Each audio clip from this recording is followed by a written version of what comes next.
Okay. Well, folks, this is an unexpected live stream this evening. Um, I I'm gonna guess there's people watching. There's nobody in the live chat. I'm guessing that's probably because of the late hour. I usually am wrapping up when I start at 6. So if people show up in the live chat, I'll be answering questions and stuff. But I need to come on and announce some news. On Monday, I was supposed to co-host with Cardinal Sin, our friend Gil Bavell. His guests were going to be the gentleman who started the H.P. Lovecraft Historical Society, Andrew Lehman and Sean Branney. Gil didn't show up and start. Sometimes that happens because he has health issues and stuff. Kept in touch with his brother Ari, and unfortunately, Ari discovered tonight that Gil has passed away. We have lost Cardinal Sin, our friend Gil Bavell, and he had asked me to contact the Lovecraft guys. I did. He's contacting Cardinal Sin's moderators, and hold on a second here.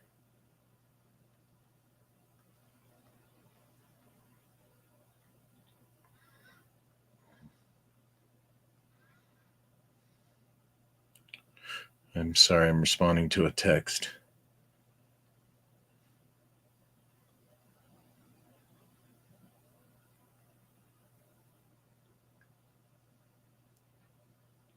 Anyway,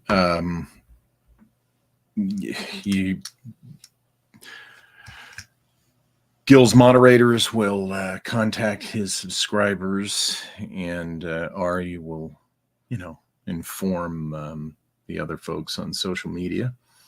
But he said I could let you guys know because, as you know, Gil was an active member of the live chat, live stream. He was a friend of the show. He was a personal friend. He also invested impressively, donated to my film Kaleidoscope Grimoire, which is in production. And as you know, he sent me some just really fantastic model kits. Gil was a very, very generous guy with his time, with his resources.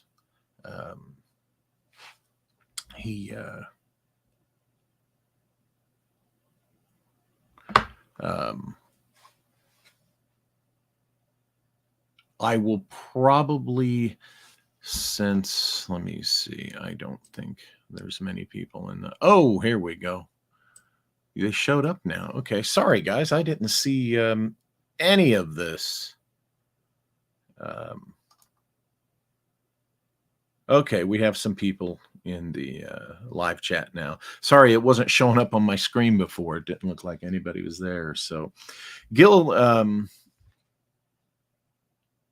I want to do a proper memoriam for him with, get some of the mutual friends and associates and be more prepared to, talk about what an interesting life the guy had. He was involved with some very interesting projects over there, one of which was he was, I believe, an associate producer to a very interesting and entertaining documentary about Forrest J. Ackerman. Gil was one of those guys who he was on more scenes than you realize, than you might have known. As you know, as Cardinal Sin, he was friends with Doomcock and Cameron Pasha and Nerdrotic, I think. And, he was a pop culture fiend like most of us. And again, just a real generous guy. He came out last year for the Empire of the Wheel tour last October. You may recall that. We have some video here of all three of us, because as you know, Malia was on that trip as well. And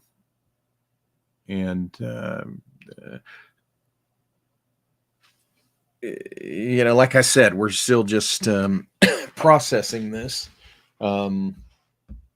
Tonight, I just wanted to come on, to announce it, because you probably would be hearing about it. No, at least I got my green screen working tonight. But I picked something that I hope is appropriate. There's kind of symbolically, there's Gil shooting off to the next world, the next dimension, right? But like I said, I want to do a proper, memorial episode for Gil. Someone's asking, Marcos Toledo is asking how old Gil was. I think, you know what? I'm not sure exactly. I think he was maybe, I don't know if he was my age. And if he had, like, I will turn 60 in October, but I can't recall where Gil was in relation to my age. I think we were pretty close in age. I will know that by Ari. Ari's here. Condolences, Ari. I just thank you for being here. Gil was 55, so he was a youngster compared to me. And like I said, I would like to do a proper, memoriam live stream, but this is, needless to say, a serious bummer, a sad loss. And Ari, our hearts go out to you. Condolences to you again. And if there's anything you need from us, just you let us know.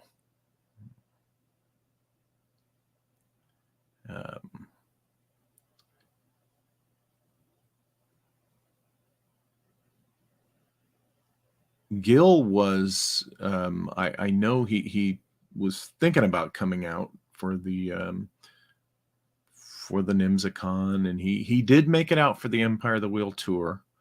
And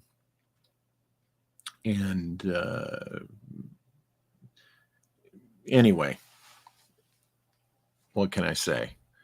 We've lost our friend of the show, and friend in spirit.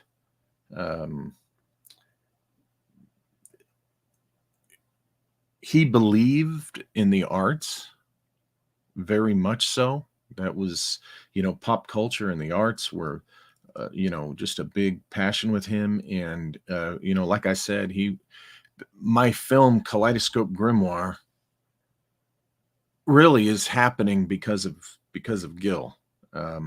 He really propelled it forward. So that, that project, that film will always, in my mind, be because of Gil. So, it's even more motivating energy, to get that film completed and get it out there. And I know he would have liked it a lot, when it's done. I remember he and Megalith were in a little bit of a competition last year, sending me, the model kits. It was, I mean, I've been a beneficiary of the generosity of several of you, and Gil especially. So yeah, this is wow. What can I say?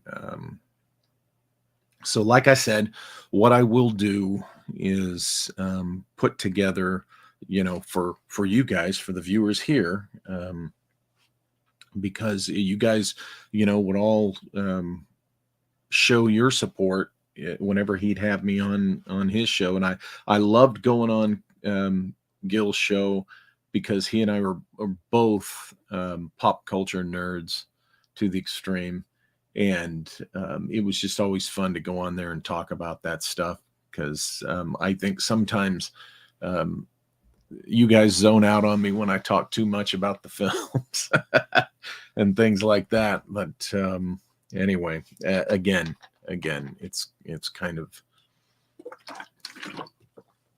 um, unexpectedly a shock. So, what do you say? Does anyone have any questions while Ari's here? Cameron Pasha, hello, welcome. I got to meet Cameron in a phone meeting because of Gil. That's what I'm saying. Gil was very generous with. He's not the kind of guy that, sometimes people, they hoard contacts, they hoard resources. That's not Gil. Gil, if he thought something he had could help you, it was yours, it was yours. And that's what Gil is, one of those guys who was a true patron, the kind of person that is instrumental in things happening. Okay. And those are the unsung heroes of the arts, to be quite honest. The patrons, the patient ones who, they provide to some extent what you need to have, to make your dreams real, to bring your visions to fruition. And they're the lifeblood of any kind of art. Okay. And Gil was one of those guys. Ari, if I'm not mistaken, Gil was an associate producer on the Forrest Ackerman documentary. And that's a cool documentary. If you guys, those of you who know who Forrest J. Ackerman was, Famous Monsters magazine and such, it's a really good documentary on Forrest Ackerman. And there's Gil right there. He contributed to it, help make it happen. He was acquainted with Forey. I never met Forey Ackerman. I've had the good fortune of having friends who knew Forey and such. And Gil was one of those guys. Gil was one of those guys who, said how cool it was to be acquainted with Forey and to see his house, which, was a museum. He gave me a copy of it, Ari, and he is credited in the credits. So he contributed something to the Forey Ackerman documentary. Gil also was a writer and editor himself. He told me about these really cool things he had written over the years. One of them, a Godzilla script, which sounded really cool. And we used to go rounds over my book cover arts. He would say, "You can't do that. You can't have multiple fonts." I'll tell you one of my book covers that he just, I think, hated. Where is it? Oh, heck. I don't know where I put it. Anyway, it's the cover to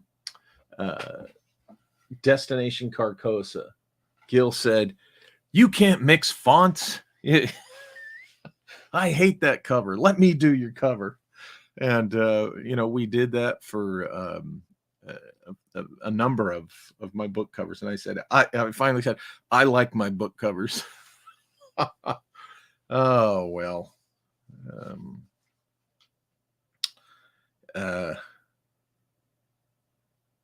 Yeah. Yeah. It's not often that I'm at a loss for words. You guys know. Ari says, Gil and I had photos with Forey at a convention here in Kansas City back in the day. There you go. Yeah.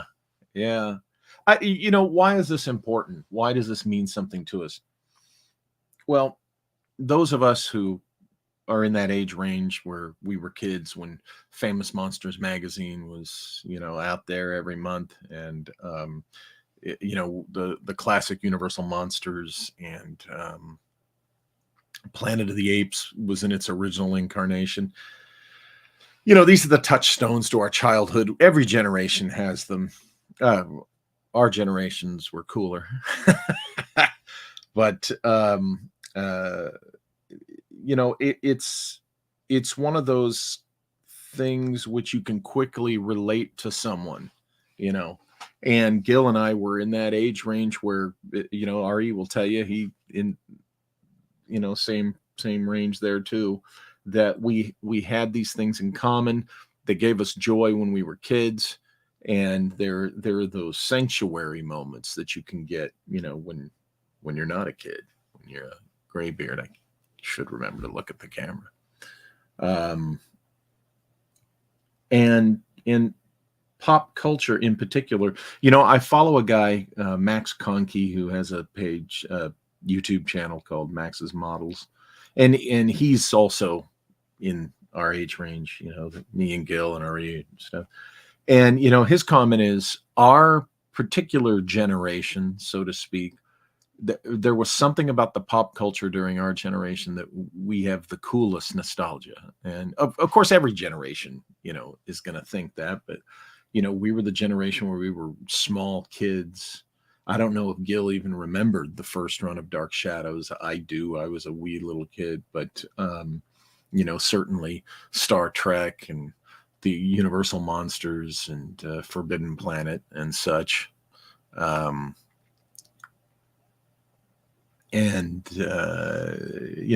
it's a touchstone, and we certainly, a lot of us certainly shared that with Gil.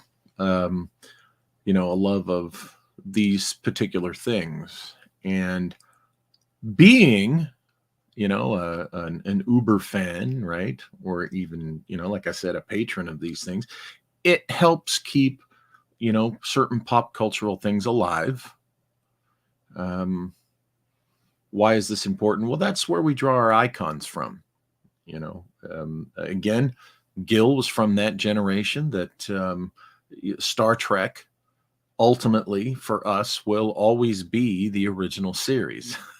There will be no Captain of the Enterprise like James T. Kirk. Gil was a lot more forgiving of the diaspora of Star Trek than I. I think he liked more of them than I did. I'm kind of like on Next Generation. There were aspects of Voyager that would catch my attention. But it's being a pop culture nut like this. It keeps the icons alive, and it inspires ourselves for our own creativity. When what if Gil was writing a story, he would have drawn from these things that we all liked as inspiration, like we all do, without making it too much. Starship Captain shouldn't be too much like James T. Kirk if he's your own design, he or she's your own creation. But you get my point. Yes, I'm kind of stumbling because I'm winging it here, folks. But it's yeah. Anyway, so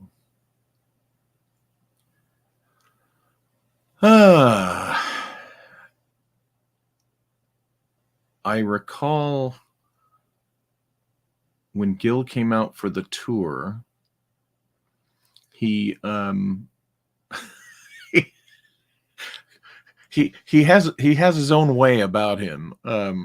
Malia, who as you guys know, does her paranormal investigations, and she has particular technical devices. And Gil Gil was driving her nuts because he was saying, "Hey, give me that one and let me go put it on this grave." And he would just do random placings of the things, and Malia was like, "Oh my god, he's gonna upset the spirits." Cameron Pasha says, "A reminder to be good to your family and friends. We never know how long we have with them." You're absolutely right.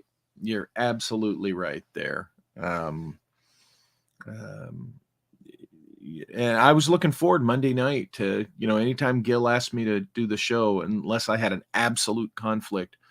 I always like to say yes. And Monday night, we had Sean Branny and Andrew Lehman. He asked me to sit in as the co-host, and it's always an interesting conversation to talk to those guys. And Gil, very much an encyclopedia of knowledge. I mean, he knows um, uh, details about these things that I certainly don't. Um, so, but yeah, he came out and he was. We went to this one old cemetery in Redlands, which I've done some photography at, and part of a shot of Kaleidoscope Grimoire will be shot there, and I've used it for other short films, which you haven't seen, and might not.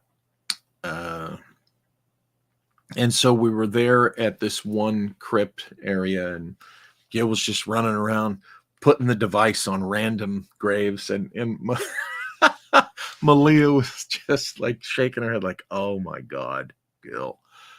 It was good. It was funny. And I'm trying to remember, we did well, on that tour we go to various cemeteries. So he was really curious about these devices and how they work, and because he was really curious about this stuff. He was truly, that's the other thing about Gil. He's truly interested in these things. I in the short time comparatively, some of you guys, Ari, of course, your entire life you had him, and I've known him comparatively. I've been acquainted with Gil for, I want to say, my gosh, 10 years, I think, via social media, but we really didn't connect and become friends and associates until I think just a couple of years ago. But I never saw Gil to be, just a dilettante, just superficially expressing interest in something. Gil's genuinely interested in stuff. Okay. And he made sure he knew, um, things about it. He would study these things and watch them. And, I've got a stack of DVDs that he sent me because, we both love movies. Like I said, he's very, very generous guy. And he, he'll be missed. Believe me, a guy like Gil Bavell, um, when he's not there anymore. Okay. He was that kind of personality. You knew he was in the room, and, you know, that he's not in the room. Let me check this text message I'm getting.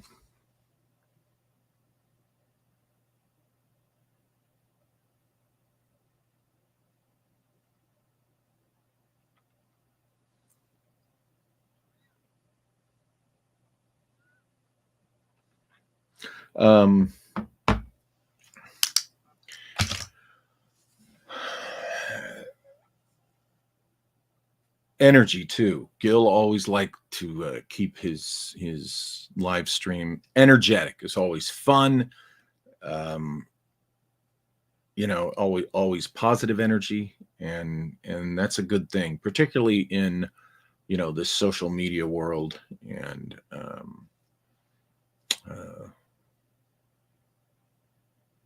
particularly in the world of the paranormal and ufology, which Gil certainly, had a very deep interest in those topics.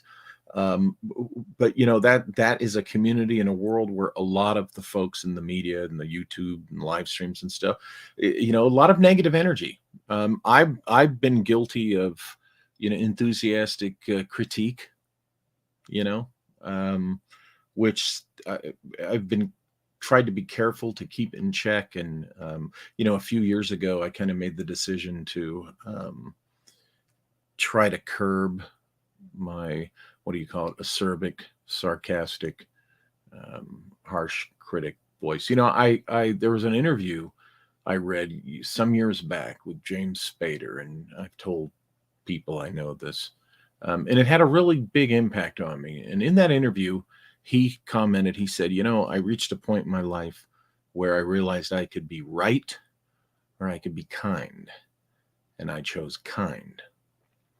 And that really made me think, and that has been something that I've kept in mind, and over the years. And it's there's a lot of wisdom in that. You can be right, or you can just all the time, or you can just realize that maybe that's not always the most important thing. And I bring this up because I think Gil's style, the way he would do his live streams, was the was really kindness. What do I mean by that? Yeah, he could have his critique of stuff that maybe he thought was BS, or whatever. But Gil didn't. I never noticed that he dwelled on that. Um, and so it was always positive energy. It was always fun. The spinning wheel. Uh, Having Cameron on talking about movies and projects, and he would be on he'd be in Doomcock's live chat, and I think Nerdrotic for a while there. He'd be a nerd, so he was known. I mean, Gil's a lot more known than I am, certainly. I benefited, to be honest. I totally benefited from being on the Cardinal Sin show, because he put me in front of an expanded audience, that I think there's several of you here that came over from having seen me on Cardinal Sin show, for a while there, every month. And I owe a piece of whatever you'd call success on this YouTube channel here. I owe that to Gil, because he really did put me out there. And I'll be honest with you, like a lot of you, I recognize that there's political conspiracies and corruption out there. I recognize that there's all sorts of dark shenanigans going on in our world and stuff. But what I appreciate about a guy like Gil and being on Gil's show is, for me, I spent 20 years in a very serious profession. Okay. And I did my 20, and I started Lost Content Library to have fun for the rest of my years. Okay. And of course, it hasn't always worked out that way because of the world we're in. But that's one of the reasons why I really, really enjoyed, hanging out with Gil and the Cardinal Sin show, and being asked to do that, because I knew that every time I think there was only one or two shows where, actually, comparatively, maybe I'm not remembering properly, but I seem to remember the pop culture ones more than like UFO shows and stuff. But even when we talked about UFOs, we kept it light. It was fun. If anyone wants to join me through the StreamYard link, Malia's going to post that, and you can jump in here, and I can bring you on screen if thank you, Cameron. Thank you. And if you'd like to jump on here, because I'm like I said, I'm kind of at a loss for words. We got two guys in here that knew Gil better than I, and that's his brother Ari and Cameron Pasha. So okay, Cameron says he wants to come on, and Ari, you are welcome to if you're up to it.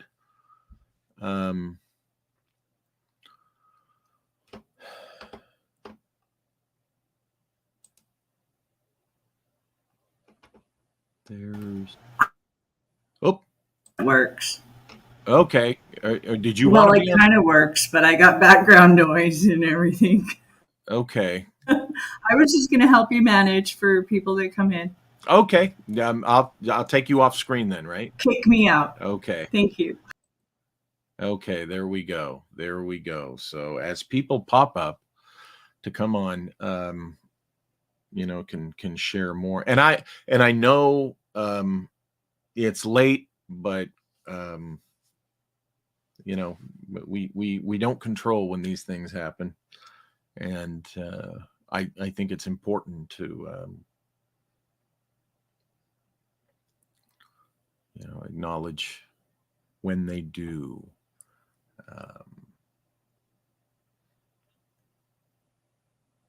Gil was 55. You get up. Here's the funny thing: is you're approaching 60, you're getting into that range where some people start to drop off, but you're still just young enough that you're thinking it stings more. It's not like we're all approaching 80. I'm going to bring Cameron Pasha in. And there we go. Hey, Cameron, how are you? Well, Walter, I'm not very good. I mean, literally, I just found out about this a few minutes ago. Ari sent me a message to my Patreon, and it's funny because just earlier today, maybe it's a psychic connection thing. Earlier today, I was going through my list of my Patreon members, and I saw Gil's name, and I kind of smiled. I was like, because Gil had always been supporting my Patreon since very early on. Yeah. As you know, he was very generous. He was generous emotionally. When he had money, he was generous financially, right? He was that guy, right? He from the heart. And so I was just thinking, I mean, I hadn't talked to him in a few months, and I was just, I saw his name again on that list of subscribers. I was like, it's a great dude. And then I get this message like an hour later. So obviously maybe the universe was connecting us on some level that I was thinking about.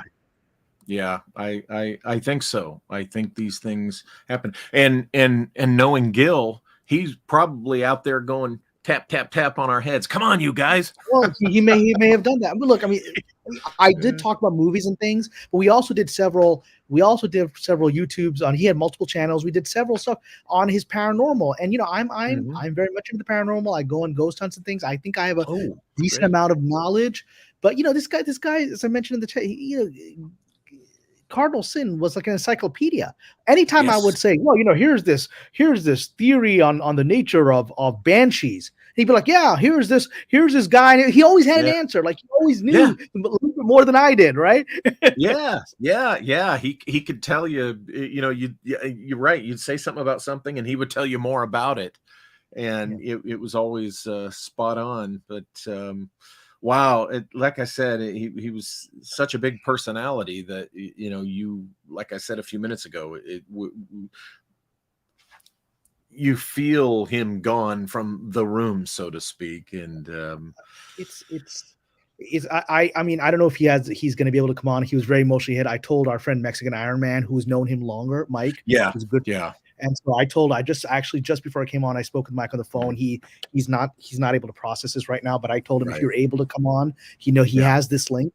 He has this link. Okay, if he's able to come on, he knew Gil longer than myself, and so this has hit him very hard. So Mike, if you're watching, come on if you can. If you can't, we understand, right? Yeah. But it's because Gil was a little bit like a little buddy to him. He was mentoring him in many ways, and so that's the thing is that Cardinal Sin had an impact on a lot of people. And, a lot of time, because he was a humble guy, a lot of people don't realize the people he was impacting and influencing. Yeah, right. Exactly. And his generosity, my gosh, he's a huge donor to the little film project I'm doing. Yeah. You know, he believed in it. He loved the script, and it's just a short little, you know, very independent thing. But wow, But he he's put his money basically where his make mouth it is. happen. Yeah, Yeah, he make was it like happen. and you said something earlier on when I came on that he was very much a patron of the arts, and he really Oh yeah, was. oh I yeah, mean, he was somebody who's like, he was able some resources came into his hand. What's the first thing he decided to do with that? Which how can I help other people? How can I yeah, help the arts in particular? Right? That was yeah, the primary thought in his mind. In fact, I had to say this, Gil. I was like, you're being a little too generous. I said, Gil, you have some resources right now, save and invest them so you have yeah, longer term resources because you're giving too much away. But that was yeah, his heart. yeah. Yeah, yeah, absolutely. And you know, it's even more of a reminder and motivator that when, you know, I feel like when I get in that position, if I get in that position, you know, I'm going to look for the same thing. Where is somebody who wants to make, you know, some vision come true or whatever, and if I can help make that happen in the spirit of the way Gil did these things, then absolutely, you know, I'll take his lead and you know, try to do the same things. And yeah, he what a guy. What a guy. A big personality, that's for sure. That's for sure. So I mean, it's one of these things where I remember I go back to It's a Wonderful Life, which was one of my favorite movies, right? yeah. And Mhm. and then you see George Bailey. In some ways, Gil's a lot like George Bailey, right? The guy Yeah. that keeps it all together, and maybe people don't always realize he's the guy keeping it all together, right? Yeah. Without him, it doesn't work. And so he gets to see what the world would be like had he never been born, right? And then Yeah. there's this, and the world is just a nightmare. I mean, it's just a nightmare without this one person there that kept it all together. Yeah. And I remember there's a beautiful line there where Clarence the angel, who's given him the chance to see his the alternative world where he never lived. Yeah. Clarence says to him, when he finally realizes the impact he had on the world and how he kept it all together, he says to him, one man can have such power. One man missing. I mean, I'm forgetting the exact line, but one man missing creates such a whole, right? Yes. Yeah. And it's true. It's true. And you know, in Gil's case, you know, especially, it's and like I said earlier, it's these. A lot of people don't understand that. You know, people particularly outside the arts and in you know creative entertainment and things like that. They don't. I don't think they understand the truly important role that you know a person who's a patron Yeah. plays. I mean, you know it. You understand it. These are the unsung heroes, and He Gil helped me himself was pay a my creative. rent.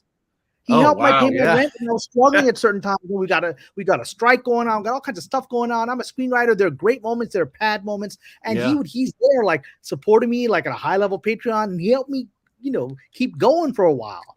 yeah. And he was a creative guy himself. See, people. Mhm. Gil was a writer himself, and Yeah. you know, and an editor, and a lot of times people don't understand what exactly that is. That's a person with a vision for putting, you know, and an understanding of this. He was a Yeah. musician, right? He was a drummer. Mhm. You know, also, and he was an entertaining guy. He understood how to do one of these live streams, you know, and just keep the energy going. And I see Mexican Iron Man's going to he's trying to log on and he's going to join us here. So for those of you who don't know Mexican Iron Man, more than a moderator at Gil's show. He was, you know, like a producer and stuff. You guys will meet him here. Many of you who watch Cardinal Sin show know who Mexican Iron Man is.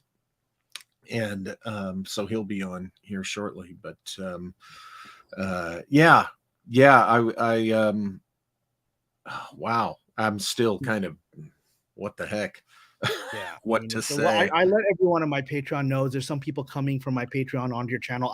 Forgive me, I hadn't subscribed to your channel before. I'd subscribe Oh, now. that's okay. Oh, thank you, But I'm thank you. now, and I That's hope others. I'm telling all my, I've just notified people on my Patreon that I'm now talking live. Come join us. So hopefully we get more okay. people coming in, and we Oh, can honor. great. My whole thing is let's honor Gil.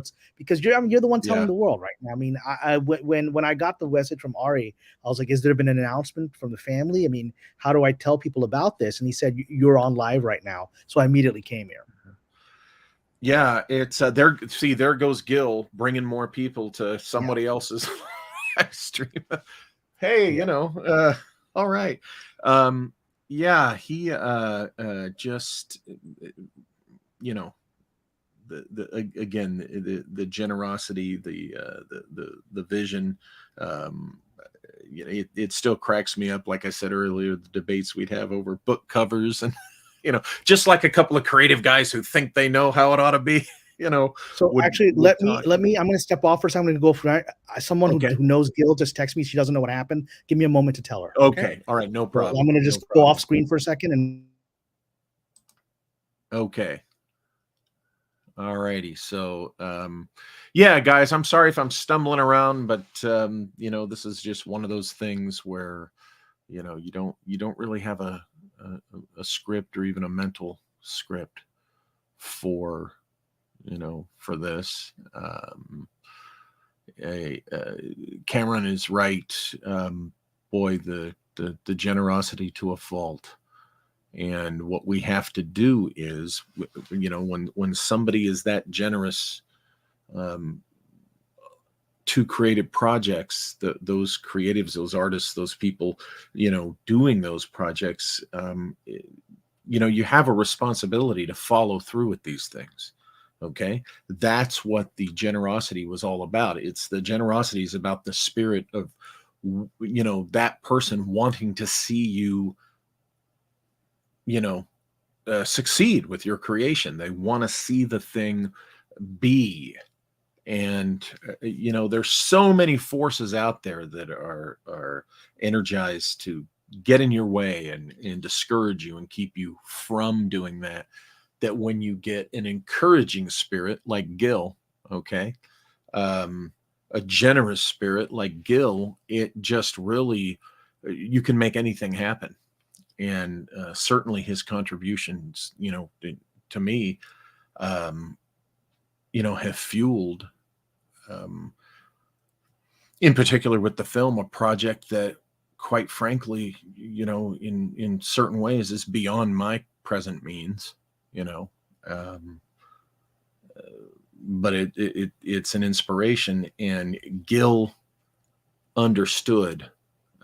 I like to talk in the present tense because it's my personal belief that we don't die. I'm one, many people, it's not original with me, but I am in that school of thought that, what we are and who we are, we don't die. Our bodies, give out. We have to leave our bodies from time to time and go to another one. So, so Gil's not dead. He's with us. Um, Probably getting a good laugh at us, me stumbling around. um, so, like I said, I even more determined to soldier on and make this here the Kaleidoscope Grimoire. That's going to happen greatly because of Gil. So, you know, that's what I'm talking about when I talk about the film project. He wrote this Godzilla script. I haven't had a chance to read it yet, but it sounded really cool. And I'm not even a Godzilla guy, but Gil, just made it sound really cool. And so he had that ability. Um, I never heard him play drums, but he told me very recently that his neighbors sure have. He fairly recently posted a photo of his drum kit, and you recall he had all those cool collectibles on the shelves behind him, and I've got the giant. You guys have seen it. I've got the giant Forbidden Planet. Wherever it is, where's it at? It's somewhere safe right now. Oh, I know where it is. I put it up on the shelf. He gifted me the C57. It's 3.5. The screen's not big enough for me to show you. 3.5 uh, feet wide. We have joining us the Comic Relief Crusader. Hello. G'day, Walter. How you doing? I just heard the news. Sorry, I'm outside. I just got off of work when I heard the news, and wow, I did not expect this to happen. Shoot, Gil, man. I'm going to tell you something about Gil. I mean, yeah, and I know Cameron already mentioned it and whatnot, and excuse me for walking, but I got to walk this off. Yeah.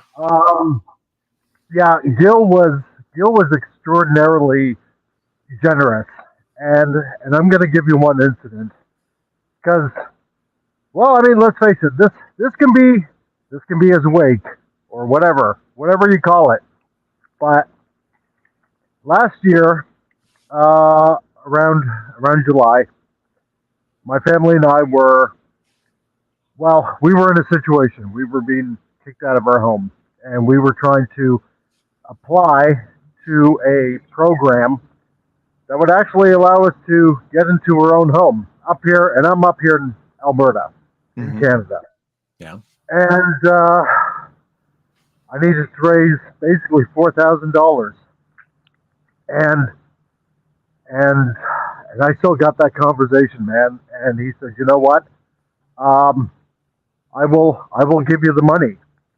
I said, "Dude, you don't have to do that. I mean, that's $4,000, man. You do not have to do that." And he went ahead and did it. And I mean, the one thing, unfortunately, the interest rates rose, and we didn't get into the program. But what we ended up doing is, he said, "You know what? Keep the money." And my wife and I ended up opening up a shop where I do my graphic design and my wife does photography. And you know what? In honor of Gil, I'm going to make sure that friggin' store stays open as long as humanly possible for Gil. So, I've been on his shows a few times. He had that midnight to midnight going. Yeah. And I think one time, what was it? It was like probably maybe about 3 months ago or something. And I kept that show going for about 19 hours, man. So he stepped out and I just kept his channel going. I mean, Gil, man, he gave, man, and he didn't ask for it to be paid back immediately. He said, "You know what? If you can, you can. If you can't, don't worry about it." He was a generous soul, and he loved exploring the unknown. And Oh yeah. he would always take the time to listen to other points of view and whatnot. And I shouldn't be smoking. That. Who knows? I might have done it like that. I didn't want to do that. No, it's okay. We're dealing. I don't know if am I making sense? No, you're good. You're good. You're dealing with grief right now. Yeah. Guys are but all right, let me sign off. I loved Gil, and he's still here, man. He's still around. Yeah. You talk about how he liked to explore the unknown. I was saying a few minutes ago, I'm a great believer in me personally. We don't die. We leave these bodies. Millions of people, think that it's not original with me. I lost my thought. Sorry. But it's explore the unknown. I like to say that when people pass, and I'm serious about this, it's not a joke, it's just not something nice to say. He knows now. Think about it. He knows now what we don't know yet. So Yep. He's like, I'm ahead of you guys. I'm ahead of you on the curve. Yeah, exactly. He stepped there before us, so he'll be laughing at us as we stumble our way towards the same adventure, and you know But man, I'm gonna miss him because a couple of weeks ago he asked me to come on his show, and I was gonna, and and I was looking forward to hanging with him. It was fun hanging with him. God, the punk music and yeah, just chatting, just talking, yeah, you know, and it was just fun, and I mean that's all why we do what we do, just to have fun, yeah, and yeah. you know, Gil loved to explore, but on top of that, he loved to have fun exploring. Yes. Oh, yeah. Like we were saying earlier, we would have these discussions where other times other folks in the community get real about it, but Gil talking about the same things would keep it light and funny, and it was just always a joy to be in those conversations. Yep, it totally was. It totally was. So, but I'm gonna let you carry on before my data runs out. But Okay. Well, yeah, thank you for coming on and sharing your memories and thoughts no problem. about Gil with us. No, it's all good. Thanks, man. Hey, thank you. And I'll look forward to seeing you around here some more. So, okay. So, So Walter, so I spoke with someone who actually introduced me to Gil. oh, It wow. was Okay. it was Maria, and she hadn't known. I just told her. So she's taking it pretty hard. Oh, wow. Mike, thank you for Mike is joining here. me. Hey, Mike. Hey, Mr. Bosley, can you hear me? Yes, we can hear you very well. I'm at my mom's dinner table out here in California. I'm visiting family and clients for the month of September. I needed a few minutes to compose myself Yeah, because, well, I thought I was composed. it's okay. I don't even know where to start. I mean, this is just tragic. This is just awful. I've known Gil as long as anyone on YouTube. I when he was putting his channel together, he and I were on the phone once or twice a day, and he had a dream. He was like, maybe I'll do music, maybe I'll do UFO stuff. Mm-hmm.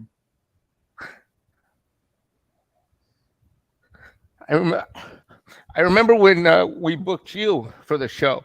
Yeah. He was so excited for that first show. He's like, I got Walter Bosley booked. I'm like, how the hell do you know this guy? I'm like, I own all of his stuff. He's like, what are you talking about? I said, I've been reading Walter Bosley for years. I'm like, how do you know him? I'm like, you don't know Walter Bosley. He's like, yeah, I do. I'm like, there's no way. He's like, he's coming on your show and your channel. I'm like, you have like no subs. I mean, comparatively speaking, and, because, there's a lot of channels that I produce and I do work for, they have 50,000, 100,000, 300, and I remember how excited he was for that first show that you were going to come on to do with him. And he was so nervous. And Wow. I said, and he was really nervous and he was so excited. And he sent me the show plan, and he had all the questions that he was going to ask written out. Cause I told him, I said, you really should, produce it and do it professional. And it was, and of course, you went on to make on so many appearances, and he just expanded that. And the thing about him is that he could talk to anybody. The guest list of that show is, I mean, look, there's the UFO community and the paranormal community, whatever you want to call it, is so fragmented nowadays. There's not one person that could talk to anybody. Right. And if there was one person that had talked to almost everybody in the last few years, it was Gil. True. And if he hadn't talked to them now, he had talked to them before. Or he had hosted them at a conference or convention in the past. And then I remember we worked together, and we archived all those old tapes. He had all those old videos that were on VHS, Mm-hmm. and we got those digitized so that he could run those on a show. I could go on for hours. I mean, most people don't know how close I was to Gil for so long. I've known him since 16, 17. And then, Wow. I met him in the chats, I think originally in Doomcock. But there were for months on end, for up until about a year ago when I sort of I was doing the Thursday show, and then about a year ago when I started doing Midnight Sedge and Midnight Sedge After Dark, and I started working with Andre and Tom over at those channels, I just couldn't do it all. But he was like, "Okay, it's okay, Mike. I got this. I got a great mod team." And he says you did everything you needed to do for me. You taught me how to produce a show and get prepped, and it's okay. Go. He's like, "You're welcome anytime." And people are talking about his generous spirit. I mean, early on, he didn't have any money in the beginning. I mean, I knew him before he had any money, before he had inherited anything. And I was a big supporter of his show. I helped him put together his computer to go live and his gear, and so we could get ready for those first live streams. And that was a long time ago. That was like maybe 2017 or 2020. And then fast forward it, he called me out of the blue one day, and I was really upset, and he could tell. And thinking about Gil, he's a very sensitive person. Yeah. He can read. He's one of those people that he knows what, like, he just knows, and he's secure enough so that he's able to listen. And he says, "You sound stressed out and you sound mad," but he says, "Yeah, but you're calling me. So what do you need?" And he says, "No, forget about what I need. What's going on with you?" And I'm like, "Nothing." And he just kept. The way he interviews people on the show, he keeps asking, you know what I mean, Mr. Bosley. He keeps asking till he gets to, and he finally cracked me. And I was trying not to crack. He cracked it. I said, the bank did a screw up. I said, my old partner owed taxes. I was on an account, so Chase froze all my assets, and my mortgage just bounced. Oh. And they're gonna, so it's like $47,000, and so they wiped it all out. It was all frozen and held, and the one payment I had to go through was mortgage. So I was like minus $3,000 that day or something like that. Mm. And he says, well, let me just take care of your mortgage for you, and you can just pay me back when the bank reverses it. And I was like, no, that's not going to happen. Right. This guy, this mother freaking guy who I told no to and hung up on, guess what? I get a notification on my PayPal. Boom. And he didn't give me the $3,000 that was minus. He sent me the $3,000 plus the $4,200 so I could cover my mortgage. Wow. And it was sitting there. And I'm like, and so I picked up the phone. I'm like, what are you doing? He says, don't worry about it. He says, just, if you can pay me back. If you can't, you can't. Well, I paid him back. When Chase, but it was interesting because Chase said it'd be 3 to 5 days. It ended up being 2 weeks. Mm. And so he saved my credit and gave me an unwanted and unsolicited. When have you ever heard someone give you a loan that you never asked for or apply for, and that when they tell you they're going to give it to you, you say you don't want it, but then they shove it down your throat anyway? Well, that was the generous spirit of Gil. Yeah.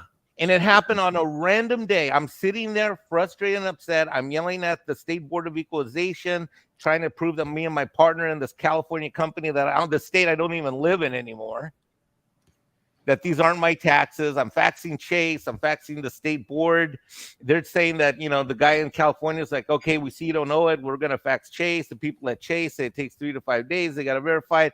Meanwhile, I literally, like, every dollar I have in my 3 Chase accounts is gone. Mm. And if Gil does not call me that one day out of the blue randomly, like he knew. Like right? He knew, but he didn't. You know what he was calling me for? He was calling me to talk about the difference between the StreamYard plans. There's business and VIP and free and which should he upgrade. That's what he was. I mean, ultimately, I found out. I'm like, why did you call me that day? By the way, it's good talking about StreamYard. And I was like, okay, why did you ask me? He said, well, you know everything about YouTube. Yeah, everybody knows Mike knows everything about YouTube. And I was like, and it's just he's like an angel. Yeah. Oh, I'll tell you, when I first, I'm reticent to fund a movie with crowdfunding, but it was really, I had to try it with this one that, Kaleidoscope Grimoire. And, you expect, okay, people are going to be great. You're going to get like 10, 20, maybe $50 or whatever. And I was getting those, I was very happy for even just $1 someone would actually commit and give me to do, a project. And then I had somebody give me, 300 or 400. And I was just, wow, I was just blown away. then Gil started donating to the movie, and just my jaw dropped. And I remember asking him, are you sure? I wanted to make sure that it wasn't like a mistake. He goes, no, absolutely, do this. I really, and so yeah, that's like what you experience is just kind of, jaw dropping. And that was him. That was, he just, that was his spirit. That was his character, um, It's interesting. Someone in the chat said he had a personality like Elvis, right? Yeah. So what's also interesting about that analogy is that Elvis was famous for being incredibly generous, right? I mean, Yes. much like Gil. I mean, because he would be like the guy that he was once, because he grew up poor, and then suddenly all this money flowed in, and he went and bought himself a nice pink Cadillac, like he promised his mama he would do someday, right? Yeah. And there was an African American woman standing there admiring in the just dealership in the South. She's admiring the car, and he looks at her and sees her admiring it. He goes to the dealer and buys her a car and just walks out and gives her the keys, right? And he was doing so much. He did that throughout his whole life. Yeah. And like I warned Gil, he ended up causing himself financial crisis because he was just giving it away from place of heart. And his father once asked him, why are you doing this? Why are you doing this? Right. And he said, well, Daddy, it's because when we were poor, nobody ever did this for us. And we kept thinking, I wish someone would take care of us. And nobody ever did. And all the rich people would walk by and the street and they'd just ignore us, even though they could have helped us. And I don't want to be that person. I want to be for people what I had prayed I could find when I was poor. Gil had that spirit. Yeah. Yeah, absolutely. Absolutely. And,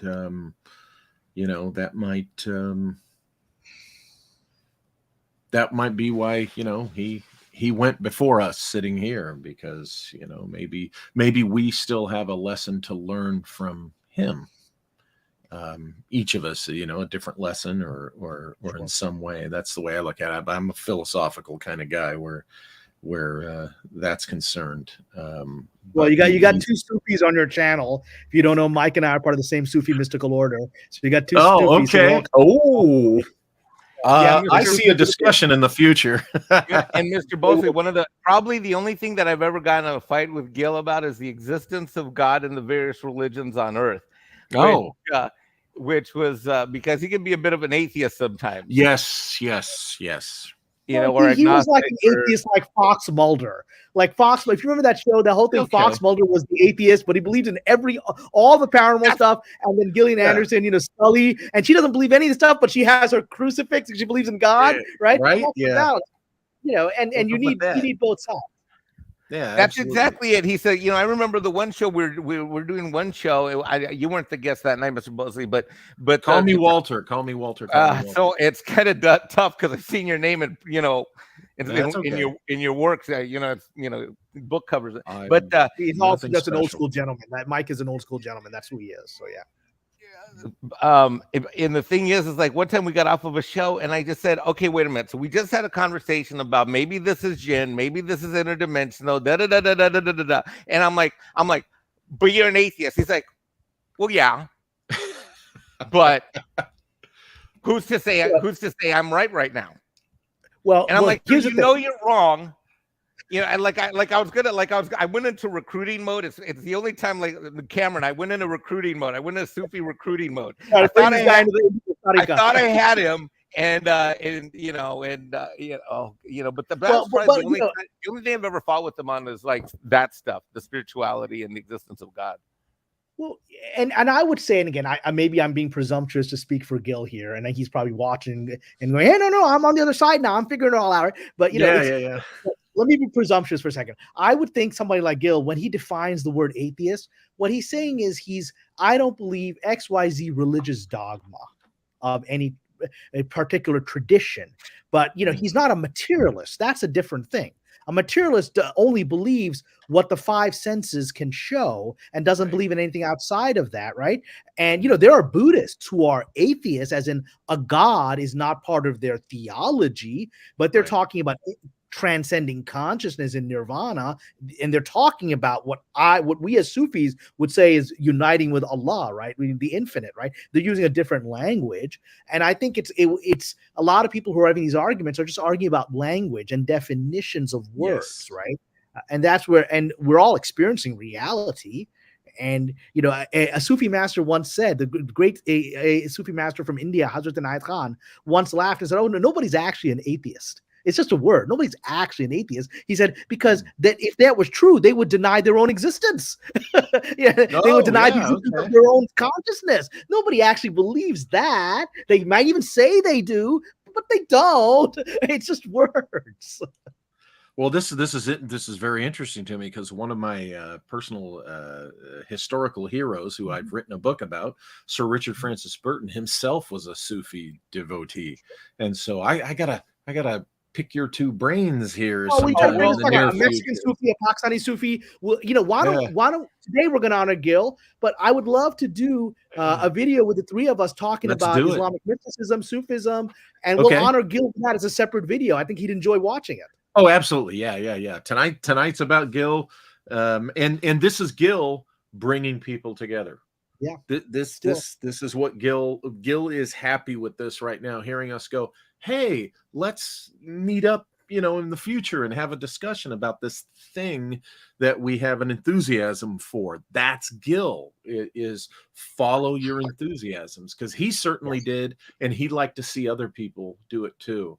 And again, like I was saying earlier, I relate to folks and have a great appreciation for people who appreciate the importance of pop culture. It's not just bubblegum and fluff to appreciate things like that. It's important. And Gil definitely, understood that. It's, we are living in a time period where there's a lot of people are passing, right? And a lot of people debate about why that's happening. I'm not going to get into any of that. We are living through a period where a lot of young people are passing. That's just objectively happening. I just heard yesterday, I work in television, very successful screenwriter. We just found out his wife, young woman in her 40s, passed away unexpectedly. It's happening, right? Yeah. So, but let's not get into the science and the arguments of that. Let's go to the metaphysical thing of what's happening. The metaphysical thing. There is because I think Gil would appreciate the metaphysics of it. Yes, there is, the word in Greek that we use, apocalypsis. It doesn't mean the end of the world. It means revelation. It means unveiling. It means taking covers off so you can see what's beneath them and seeing the truth of things. And so I do think we're in an era of apocalypse. And in the sense of truths coming out. And Gil was dedicated to that. He was a man of the apocalypse. His whole thing was, let me find truths out there. And so I think part of that, what's happening on a metaphysical level, is a lot of people are sort of, they're vibing to another level of the cosmos, and they're leaving our material realm faster, right? On a metaphysical level. And we can argue about all the other causes, but on a spiritual level, why is this happening? I think there's a vibrational shift. I think people are maybe transcending the material faster. And so I think Gil was one of those people. Yeah. You could go as far as the limits of our time here, and some people seem to know theirs, and so in some cases, the things they do, from the outside might not make sense to some people, or he was, what am I trying to say here? He was, it seemed like he was generous with an urgency. Yeah. And that's right. I felt it. I was saying, why is giving away so much money? Something inside of me said, it's almost like he needed to get it out of his system. And if I can use an analogy from the Islamic tradition, when the Prophet Muhammad, the day he was going to pass away, he had a fever, he was ill, but people didn't think he was going to die. But he sensed something. And so he went to his wife and he asked, do we have any money in the house? And she said, we have a little bit. We've got a few silver coins, this and that. He's like, go pay off this Jewish neighbor of ours that I owe money to, make sure he's made whole, and the rest of it, give it away to charity. And she's like, I'll do that tomorrow. He's like, no, you have to do it now. We have to do it right now. And he was very agitated. And she's like, And she herself recorded. He was very agitated. He's like, no, all right, fine, I'll go. And when she paid the loan back, paid off, gave the remainder to the charity. They literally were penniless. They had no money left. She comes back and she's like, well, we have nothing left. And he was so secure. He's like, good, because then he could go. He could go. Yes. He could go now. You know, he had fulfilled his purpose in the material world, and there was no value. That money had no value to him. The only value could be was helping other people. And then he wouldn't leave until it's like, everyone's paid, everyone's good, I can go now. And he literally dies penniless. And I felt that urgency from Gil, which kind of scared me a little bit. It scared me. Why are you spending so much? Why are you giving so much? But there was something going on. My father, if I may, passed in 2010 unexpectedly, very similar. He passed in his sleep. Right, unexpected. We didn't see it coming. He healthy. I'd seen him the week before, and then he passes into sleep very peacefully. But in the days before, he had been a guy who was that guy that had his favorite couch that he would never give up, his favorite old shirt from the 70s that he would never do any, because he used that guy had his things, right? Yeah. And a week before, when he was perfectly healthy as far as we knew, a week before, suddenly he takes all of his favorite old stuff, all of his old clothes, like we're talking about stuff from the 60s and 70s he still had. And he gives them to my mom and says, give all these away to the charity today. And she's like, what are you talking about? You never, he gave money to charity, but but it's like his stuff was his stuff. She's like, no, give all the stuff away. I don't need it anymore. She thought he was being crazy, but she did. And an hour before he went to bed and to pass away, he was up that night. There had been an earthquake in Pakistan, which is where I was born, right, where he was from. And there was a telethon going on in Pakistan, a national telethon to raise money for the earthquake survivors. And so, and he kept calling in to like Islamabad, like from Phoenix, Arizona. He was up calling in to try to donate money directly. And my mom's like, just do it tomorrow. Just do it tomorrow, right? He's like, no, I have to do this tonight. I have to do this tonight. And when he finally got them on the line in Islamabad, he gave like whatever, a few $100, whatever it was that he had to the victims of the earthquake. And they hung up and said, okay, I'm good. I needed to do that. He passes away an hour later in his sleep. Wow. So I'm bringing all this back in because Gil is, my father passed away in the middle of Ramadan, which is the Islamic holy month, literally the full moon night of the center of Ramadan, passed away in this beautiful full moon night. And so it's a very sacred thing to pass away in Ramadan. And so he was a lot of people like this. My father was a very holy man in many ways. And so Gil, the fact, other people have recently passed away that I felt bad about. But when I heard about Gil, who I didn't know very well, it hit me really hard right now. It hit me really hard because there's something different about him. Yeah. He was a sacred guy, even if he wouldn't have used those words. Well, building on that word sacred, I think some of my best conversations is that, as you know, Cameron, YouTube can be a pretty contentious place. And in those early years in 2017, 18, 19, 20 through 21, I would find myself, Mr. Bosley, in dealing with these feuds of various social media personalities. They happen everywhere. I mean, they happen in the UFO paranormal space. Certainly the UFO people hate the Bigfoot people hate and like everybody's arch enemies because they can't figure out Bigfoot's, ancient ape or, interdimensional alien. And now you suck. And I'm never talking to you or your family or your great grandchildren ever again. Right? Or you don't think everything's ET, so I hate you. So you're the worst human being on planet Earth. And if I find out you voted for fill in the blank Hillary or Trump, then you're evil. Fill in the blank, whatever. And the thing about him is he and I would have these great talks. I'd call him and he says, "What's going on, Uncle Mike?" And he always called me Uncle Mike. And I don't know how it started, but once it started, I was always Uncle Mike. I was a Mexican Iron Man. Well, maybe on a live stream. If we're on a live stream, I guess him being formal to me was calling me Mexican Iron Man. That was his. Oh, and we have Mexican Iron Man tonight in the live chat or on the live stream. But if I'm talking to him, he's like, "Hi, Uncle Mike," or and that's what I was, and for a bunch of reasons. I mean, I did his tax and benefits when forms and helped him because he could be a bit dyslexic and it could be confusing to him. So he and I did that on StreamYards and stuff. And the thing about him with the best calls some of the best calls we ever did is when he picked up the phone. He says, "Yes, Uncle Mike, which YouTubers are fighting now?" And I'm like, "That's not why I'm calling you. That's not why I'm calling you." He's like, "Okay, sure it isn't. What do you want to talk about until you tell me that's what you're talking about? And I'm like, all right, fine. We'll go ahead and talk about it now. And I say, and the thing is, I could trust him. He never broke my trust. Yeah. There's literally maybe 2 or 3 people. Another one of them is a good friend of mine, Stone Loki.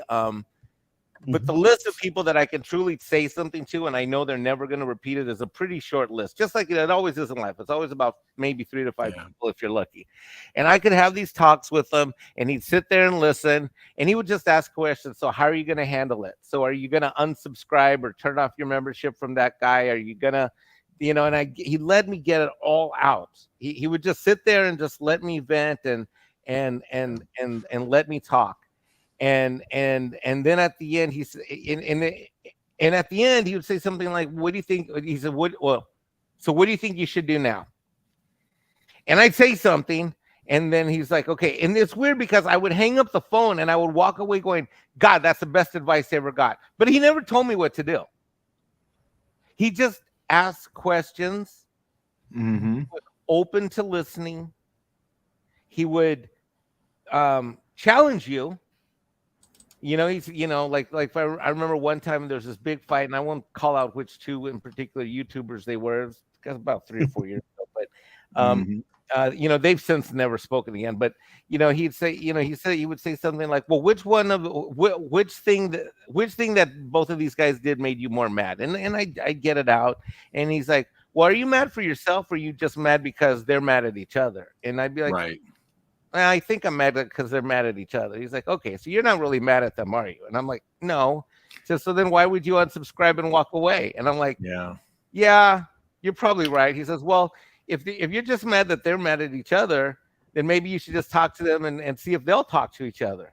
And I was like, and I'd sit there and I think, I'm like, how the hell with my Stanford education and my Oxford education and my I've lived in 11 countries around the world, and I'd sit there talking to Gil, and I'd sit there and be like, thinking, how did I not think of that? But that's not the point. The point isn't that's what Gil did. He could take you to that place in a peaceful way without judging you. And I over time I got to realize that there were never going to be repercussions for any phone call. I would never found out that he told somebody something. He would never judge me. I know there were a few times that he and I talked where he's really close to one person that's fighting with this other person, and I'm in the middle of it, and he knows, and I know that he knows that he's really close to this person, yet he would be that open, trusting ear of reason, and he wouldn't, where someone else would have said, "Well, you ought to tell that person to F off," and because that's what that's what almost anyone does, right? Because that's our tribal instinct. And the hostility seems to be dominant in the air lately. And he would say something like, he would be something like, say, "Okay, well, if you were calm down and not mad, what would you do?" And I would get off the phone with him, and I would just sit there and I would feel at peace. Whereas when I called him, I was ready to put my hand through a window. Yeah. I was ready to put my hand through drywall. I'd be so angry, so mad. And I'm just like, well, who can I? And then, and of course he's always up at night. And so the great thing about me and Gil is I got to know him when I was in San Jose, California, before I left California to go to South Carolina. And so he was, 2 or 3 hours ahead of me. And so even if something happened late at night at 9, 10, or 11, or even midnight, some of our best calls were between midnight and midnight. They were between 1 and 3 in the morning, and he was up. And on another night where maybe I wouldn't have been able to go to sleep, and Gil, I love you, and I thank you for those late night, early morning calls between 1 and 3 in the morning. I thank you, brother, for all of those calls. And I would be able to get some peace and go to sleep. And I'd feel okay because I talked to him. Well, and that's why he knew he was there, was for you. And he just had a sense of what someone needed at a given moment, and he seemed to be able to bring that. And we're talking about the metaphysical aspects and stuff, and it dawned on me, and this is kind of weird, you guys will appreciate this. I'm very with my little projects and anything that I write, my books and stuff, I'm very close to vest. Only I think 3 people have read the script for my little movie, because I like things when people see them to be fresh. Not the whole world has read the script. Blah blah blah blah. But this film that Gil overwhelmingly donated to, it just dawned on me. It's a story of a particular individual's journey through the afterlife after passing. It's it's inspired by the Tibetan Book of the Great Liberation and the Egyptian Book of the Dead, or Coming Forth by Day, is the actual title of it. And it's a whole, it's a soul moving through the afterlife kind of story. And it just clicked for me. Wow, I'm doing a movie with that theme, and Gil just felt really compelled to contribute to that film. And it's just an observation. It's one of those observations. His soul knew Right? that he's about to embark the journey, and Right. using Tibetan words, the bardo. In Mhm. Islam, Sufism, we call it the barzakh, which is the world between worlds. Using Star Wars from not literally, the barzakh means the world between worlds, right? And so he's crossed into the world between worlds. And so his soul. This is what I believe. I do believe, especially for righteous people, of high vibe people, high vibration people, spiritual people, the soul knows. And more importantly, the consciousness is connected to the soul. I think the soul always knows. I think the soul knows our fate. I think it knows when our time is up. But if you are at a place where you've lowered your vibration spiritually to a very negative place, you can't connect with it, so you can't get its messages. And he was at such a place where I think he was getting those messages, and he wouldn't have been able to put them in words, right? But it was his actions, because that's all that faith is. To me, like the letter of James in the New Testament, right? I'll say that as a Muslim is very beautiful, because it's about faith without action is dead, right? And so his actions revealed. That's what the letter of James says: is you can show me your faith by your words, I'll show it to you by my actions. And let's see, and that will reveal it, right? And that was him. I think his actions, particularly in support of this particular project of yours, and now we discover how poignantly connected it is to what was coming for him. Again, there's no coincidence in this. No, I don't think there is. I agree with you. I think now I realize, at the time, you don't want to think something like that. Oh, is it, I just, it's, it'd be nice if he could have been around when it was done to see it, but he'll see it, and I firmly believe that. I don't say things like that just as hollow sentiments. He'll see it. It just would have been nice to experience, seeing it with him, in presence. But I think that he's going to give you a sign. I'm going to tell you this right now. He'll let you know he's there and watching it. He'll let you know. You'll get a bizarro thing that'll be very unique to him. That's going to happen, and you'll know, and no one else will have to believe it, but you'll get the wink from him. Yeah, what it'll do is I'll get some feeling that he doesn't like the cover of the DVD. Like we used to debate over the covers of my books. It'll be something that he'll know that I'll know it's him, right? But I agree with you. I think he will. Mike, you went to Stanford and Oxford? I did. Okay, this is why I should be calling you Mr. Mike and you call me Walter, because I'm just a San Diego State guy, There's a lot of good-looking people at San Diego State. That's right. That's right. All right. Yeah, I'm sure your undergraduate dating experience was better than mine at Stanford. I was still somewhat of a nerd in college days. I didn't blossom until I got into my secret agent career stuff, But So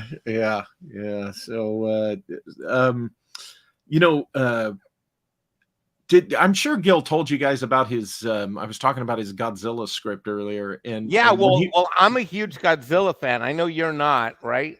But it sounded interesting. It's like, wow, I'm not even into Godzilla, and it sounded like a cool movie. Yeah, he told me about it. Like, what were the rights? How can I do this with the rights? Yeah. Toho in Japan has the rights. I'm not sure if you can make it for profit without their party. You probably can do a fan film. But we talked a little bit about the legalities of it. Yeah. It was a Yeah. cool idea. It was a cool idea. What did he tell you about it, Mike? Well, I'm sure a lot. I never got to see it. I only knew that he was going to do it, and I never saw the finish. I don't even know if he ever finished it, and if he did, I never saw it. I had told him the story of when my son's now 10, but when he was a lot younger. Mhm. Well, not like, I mean, not a lot younger. I mean, I guess he was 6 or 7, but out of the blue, my kid comes to me and says, "Hey, Dad, I want to buy one of these. Can I have this for Christmas?" And it was like March, April. I think it was 6 or 7, 6, because he was 6 or 7. I think it was 6 turning 7. And it was Godzilla, and I'm just like, and I'm a huge Godzilla. I'm in for it all. Mothra, hanging from the wire, flapping wings. I'm in for all. You give it to me CGI, you give it to me Shin. There's no Godzilla movie that is a bad Godzilla for me. That is how bad. I'm a King Kong guy, so I like the King Kong versus Godzilla stuff. Yeah. Okay. So yeah, and I told him the story, and he says, "Well, wait till your kid gets a little what I'm going to put together." And I told him that story, and so I was like, "Okay." So I love Godzilla. Cool. And the other thing great about Gil that we haven't talked about is how absolutely hilariously funny he could be. Oh, now, yeah. Good God, when he started drinking, and he started doing his impersonations. I mean, he had some celebrity impersonations down. He was hilarious. I mean, he's absolutely one of the funniest guys I've ever known. And that was key to the experience with Gil. He kept it light, he kept it funny, he kept it buoyant. And I think that was a kind of an awareness of other people's moods or the mood of a given situation. Better light than dark or heavy. And that's what I saw in Gil all the time. He was just one of those people. I didn't know him as long as you guys knew him, but for the time that I knew him, he's definitely a energetic personality, and in the good way.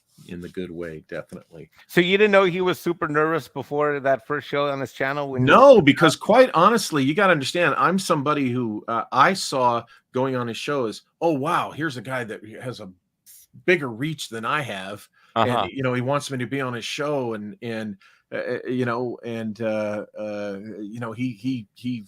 he goes and he knows Doomcock and these other guys that have even bigger followings and stuff. It's like, whoa, okay, he wants me on his show.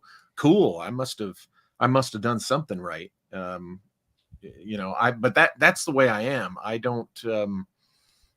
still see myself as one of the guys close to the periphery with the small reach.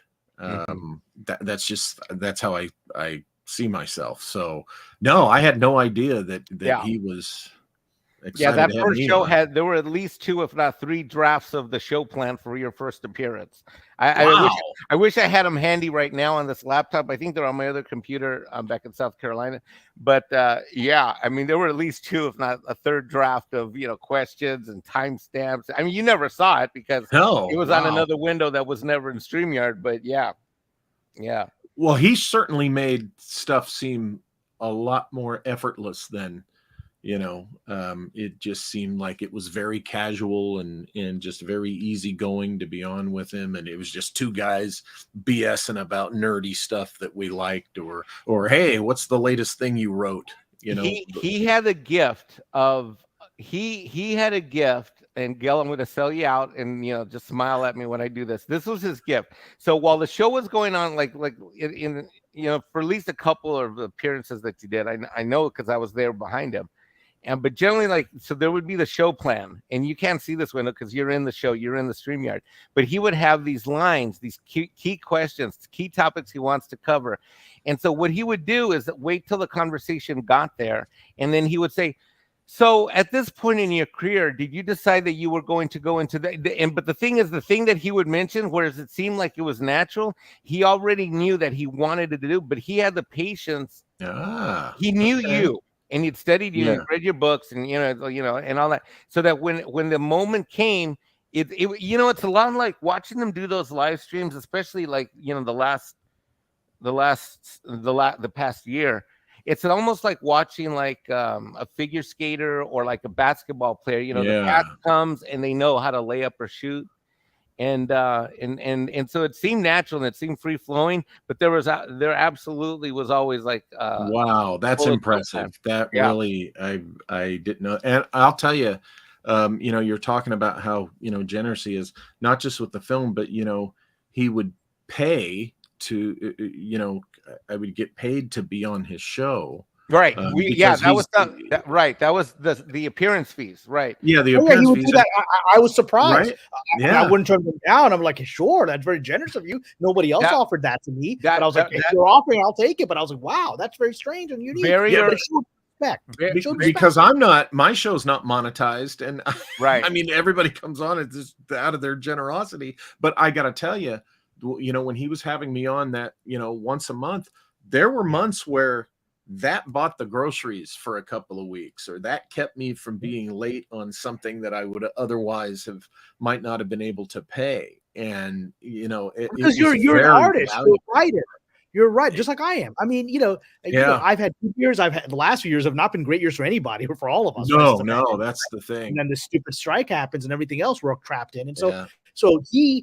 I had that same thing, like those things, those generous moments, like, oh, he's like, here's your that you just sent it to me by PayPal. I didn't even know. Right.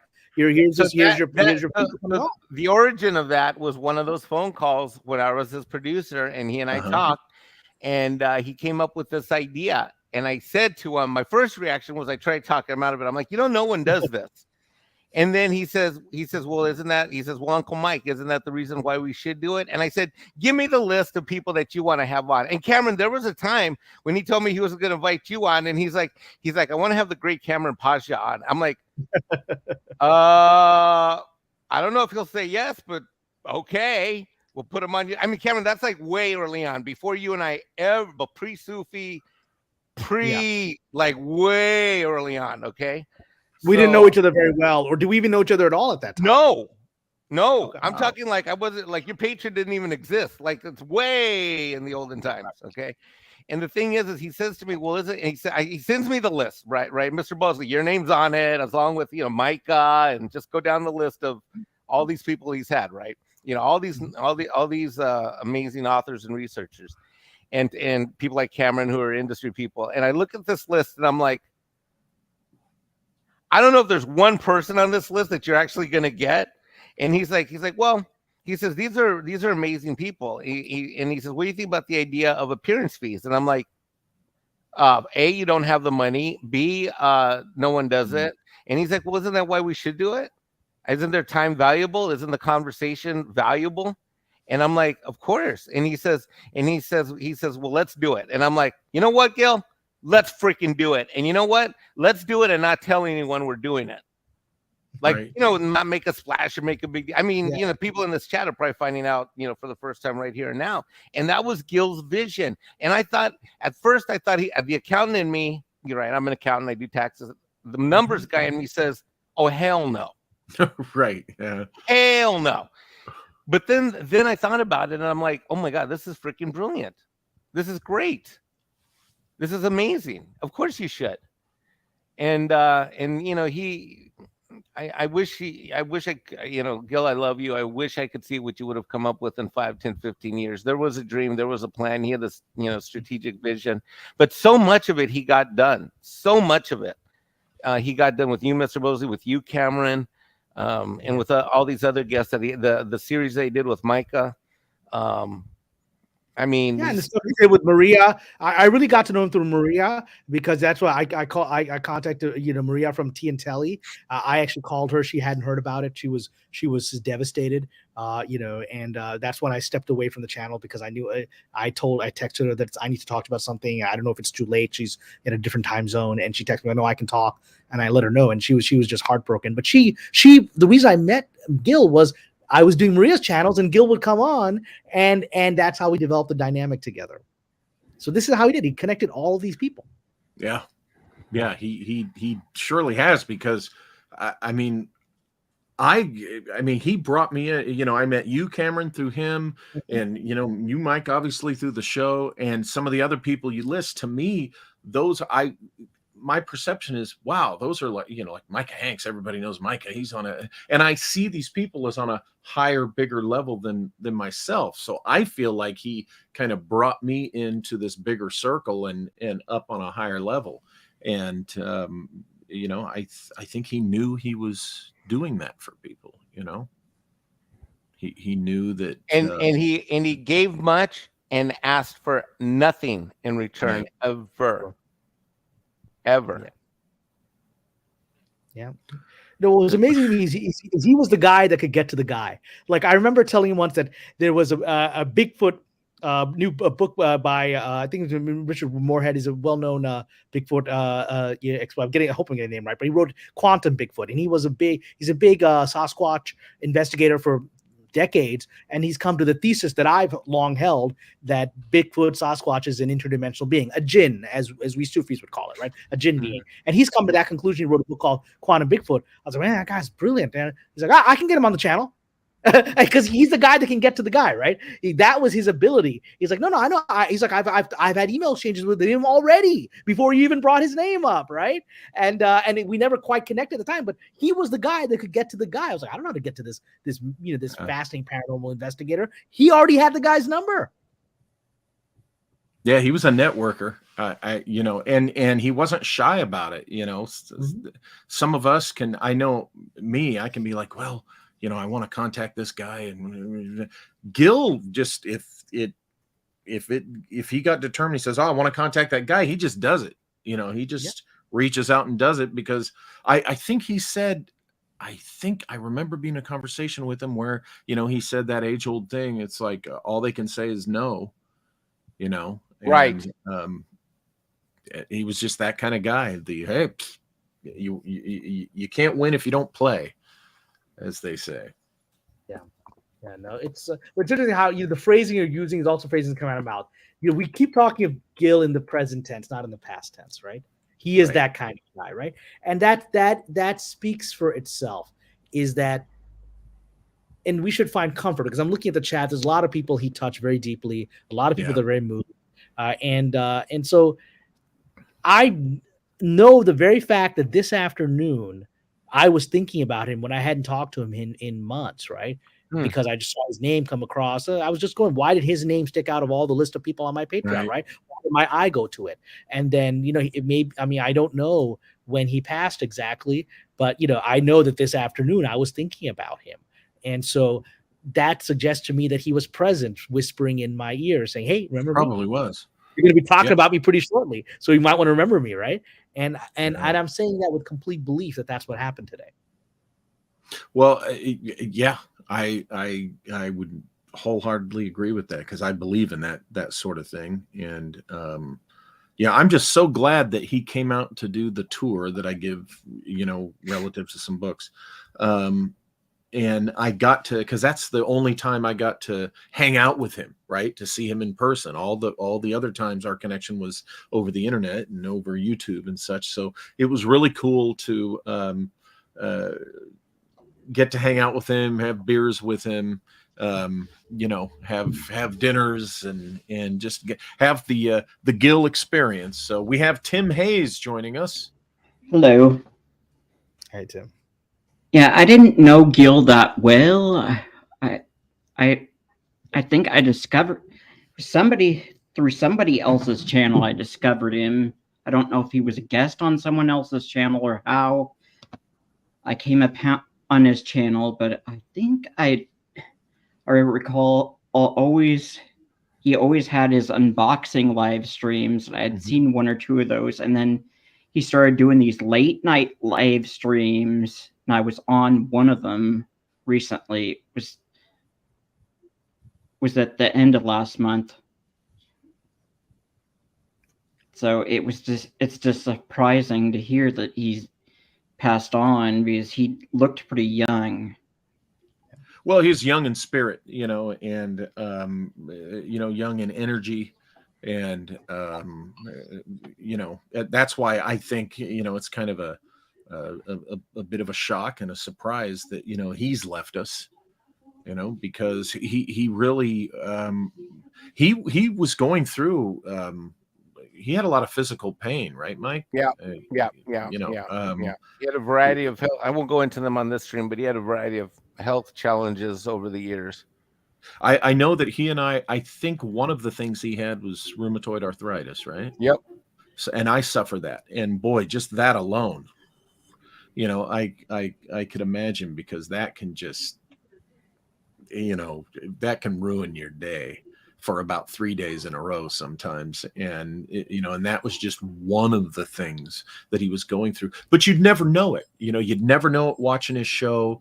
You'd never know it, talking with him. We never really, I couldn't tell even when he was out here and we were walking around and out here, Cameron will tell you, well, too, Mike, how hot California can be in October. Yeah.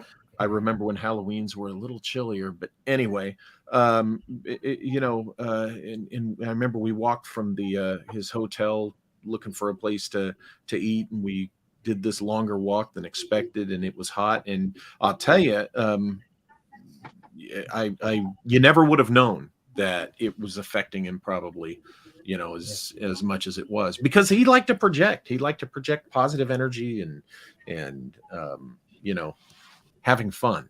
Yeah, he always seemed to be in a good mood, and I heard he would live stream sometimes for like 12 hours. Yes.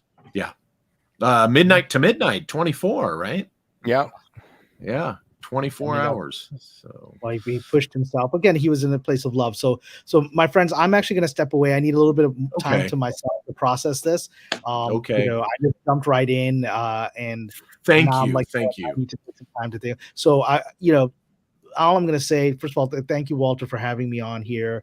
Thank you for Mike for joining me, and Tim. We didn't get to chat much, but I hope you'll stick around and keep sharing your thoughts. I mean, Gil is an incredible, and I'm going to use the word present tense, is an incredibly special man.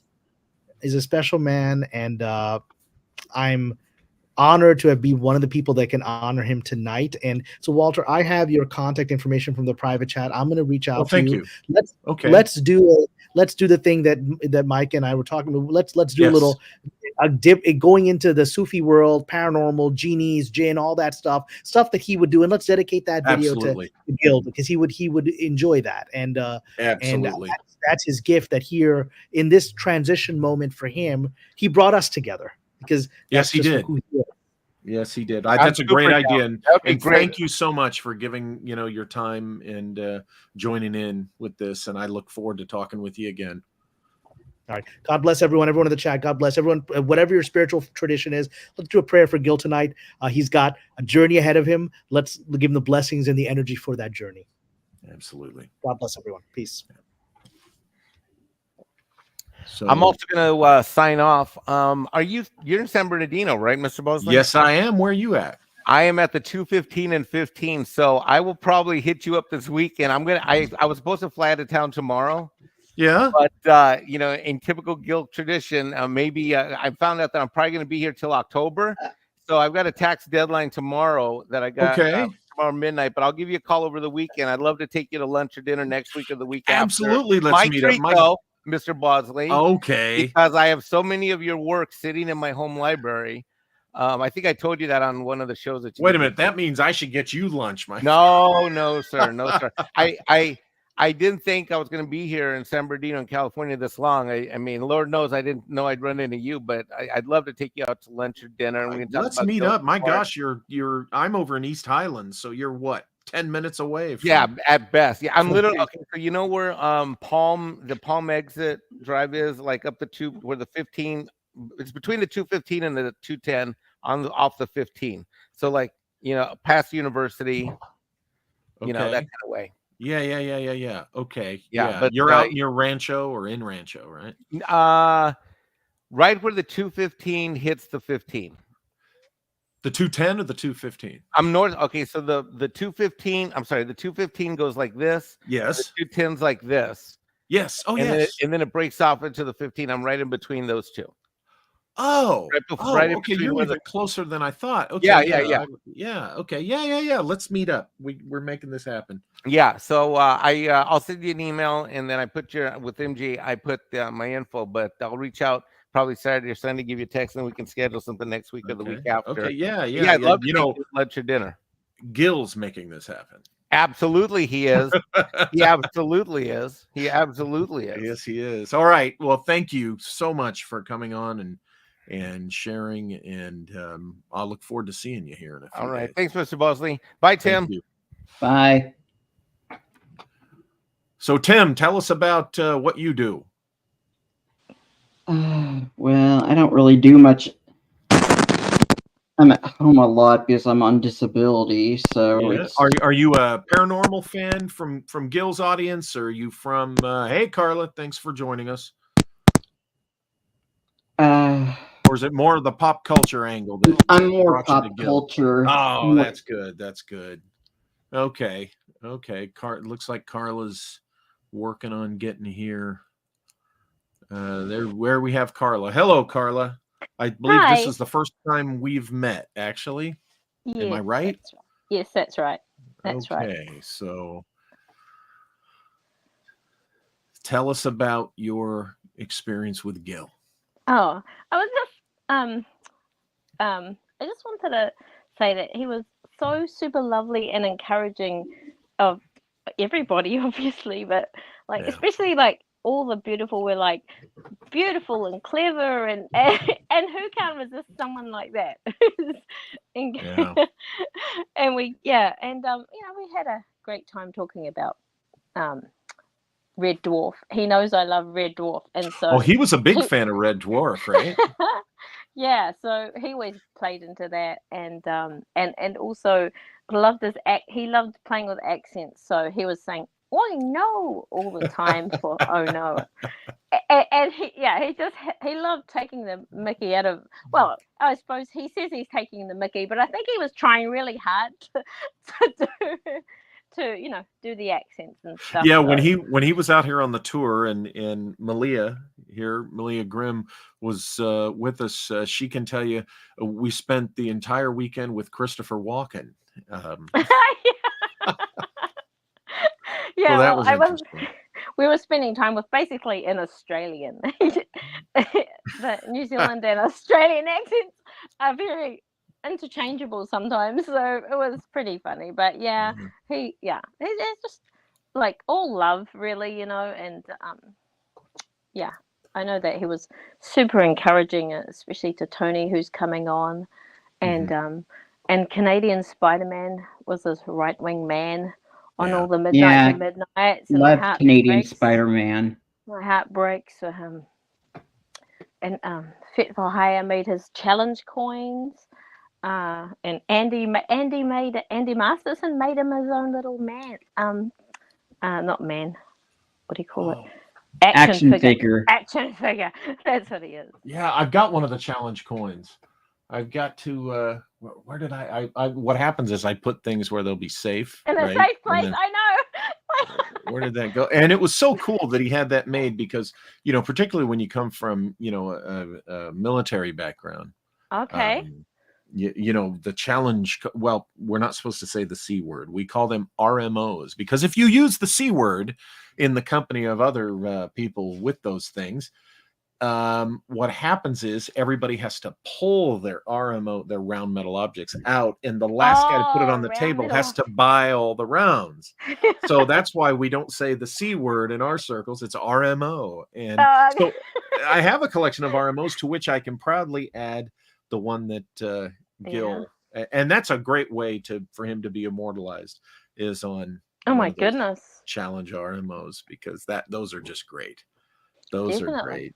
And I think what I want to do is get my hands on one of his T-shirts too. That's one thing that I didn't get, but I have the mug. I have the Cardinal Sin mug, and as a matter if you want to choose one, you can just watch the Midnight to Midnights. And Canadian Spider-Man frequently changes shirts the whole time. He's a walking advertising. I'm guessing that RE probably contacted him. Oh, because I'm he was sure. I'm contacting the sure. mods. Yeah. So as a Well, the matter of fact, I'm gonna let me grab one of my Gil things. I should have grabbed that in the first place. I'll be right back. Talk amongst yourselves. Thanks. Hi, Tim. Hello, Carla. And where are you based, Tim? In the I'm States? in Northern California. I'm in Modesto, California. So Sacramento and San Francisco are 2-hour drives from me. Oh, okay. Yeah, my brother lived in Sacramento way as well, so I know the place well. Especially Stage 9 in Sacramento. That used to be a sci-fi shop with all the Doctor Who stuff and nerdy stuff. Mm. We spent many hours in that store when we visited, and the trains. Yeah, and I heard you were talking about Red Dwarf earlier, but yeah, I don't think I've ever seen that one. But it reminded me of this other British show, not Doctor Who, but Blackadder. Yeah, that's all. That's where I cut my teeth on comedy when when I first realized people wrote awesome comedy programs on Blackadder 3. I just watched that over and over again. Probably can recite those off by heart as well. Yeah, English. and there's another British show I discovered over the internet, not a sci-fi one, but a sitcom that was the British sitcom that inspired the American sitcom Sanford and Son called Steptoe and Son. Yes, yeah. That's one I enjoy an awful lot. Yeah, they were great. And there was On the Buses. There was a show called On the Buses. Yeah, I don't think I've seen that, but I used to watch Are You Being Served and Monty Python. Oh yeah, classics. And there was something called Heidi High where it was a comedy in a camp, a summer camp, and yeah, there were tons of all the best comedies came out probably in the 60s to 90s. Probably have a whole lifetime of watching those. Then I remember Absolutely Fabulous. Yeah, they're great. They're just lovely. That was written mainly by not Dawn French, Jennifer Saunders. I think she wrote most of that comedy herself. It was based on a skit from French and Saunders. I remember it being on Comedy Central in the 90s. I wish we didn't have a Comedy Central in New Zealand. We had like 3 channels. Oh, so you're in New Zealand? I thought maybe you were in the UK because you sound like you're in the UK. Oh, yeah. People often think that, but no, we're from way down there. south. I got my mug. Oh, there you go. Oh, the man. The myth. Yeah, that's how he always used to look when I saw him. Yeah, sunglasses. Live stream. Yeah. Yeah, my coin is hey Tony. Critical hit. Hello, Hi, Tony. Mr. Bosley. Hello, Mr. Hayes. Hi, Tony. Hi, Tony. He sent me 2 of these. My gosh, again, he sent me 2 of those. He sent me the tiki mugs. I mean, all these. The only tiki mugs I had were the Gorn, which, if you guys recall, a couple of years back, I would use the Gorn every week, and then Gil and I would each, crack open and have, our Gorns, our glasses. And he sent me, my gosh, a Frankenstein, a Wolfman, a mummy. He was generous. All these. So I have these shells. There's the RMO right there. There we go. Tony's showing that. Yeah. Excellent. That's cool. Sorry, Tony. I know he was very supportive and special to you. So I'm very encouraged. It seemed like he had been live streaming with Gil and Tony had been live streaming late at night together recently. Uh-huh. For about a year. Yeah. Only for about a year. Tony, would you do the midnight to midnight ones? Yeah, and but I would also during my lunch breaks occasionally come in on Into the Fringe and say hi to everybody there. I've listened to you many times. Stargazer myself. Always catch it on the rewind, and It's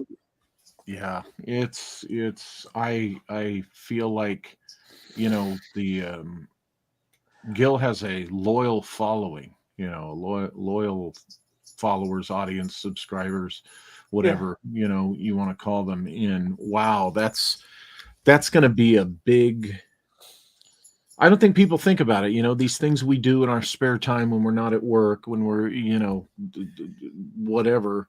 And life is too short. Life is too special. yep.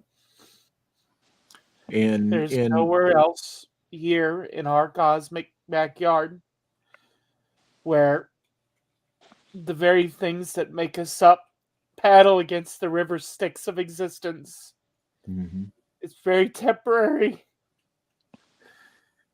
It's very finite. Yep. But what he did with his time is made the trip a little easier for all of us. For a lot of folks. Absolutely.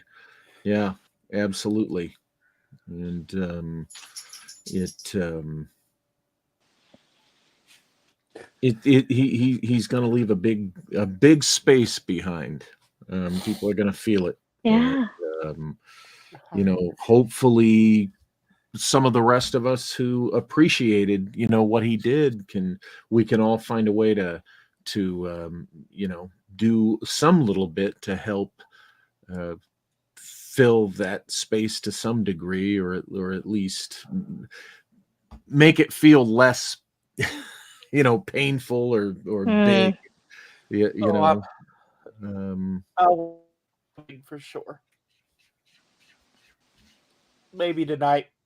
I don't know if I could take off work tomorrow. I want to, but I don't think I can. My supervisor says I need physical documentation, and there's no way I can get Oh up my there. Census. goodness. And I'm sorry, So- Tony. I'm gonna muster up the gumption, and whenever we're done here, I'm gonna open my lineup and Okay. have a tribute show to him. Sing some Bowie, do some Rick and Morty. Well, I think what you mentioned there. I think what I'll do is I'll take some photos and some video snippets and stuff, and put something together and have that posted and have that up, as soon as possible, so that even I can go back and watch it. When I'm thinking of Gil, or when he's standing on the other side of the veil, tapping my head. Hey, hey. I don't like the cover of your last book. I don't know if you guys were watching He'll that. tell you. He'll Yeah, but tell that you. was Set for hire. They should have Oh. got set for hire to do it. yeah. They hire me to do the book cover. I can do a better one. You can't. You can't use two different fonts on your book covers. Yes, you can, Gil. No, you can. You shouldn't. I'm like, Yeah, and I'm looking at books all over my room that have 2-3 different fonts. Okay, is he just doing this to pick at me? He knows me. Yeah, it's Yeah. now I'm not going to be able to watch any DVD he sent me without thinking, okay, is he here? Oh, Is he here? whenever if I do this show, attribute his unboxing videos. Oh, that's a cute little dog. I He's just been- started working on an unboxing video with JRC. He sent me something last year, and I have a stack of stuff. Then I was starting an unboxing series. I feel it's only right to unbox everything he sent me and just move it all up in the queue, and do that live after we're done here. if I Okay. can muster up the gumption to do that. And that man convinced me to send a Rick and Morty sizzle reel to Adult Swim when Roiland got fired. Oh wow. Yep. And that man picked me up from my lowest many times. Yeah. Yeah. And He seemed to know when people needed us, whatever they needed.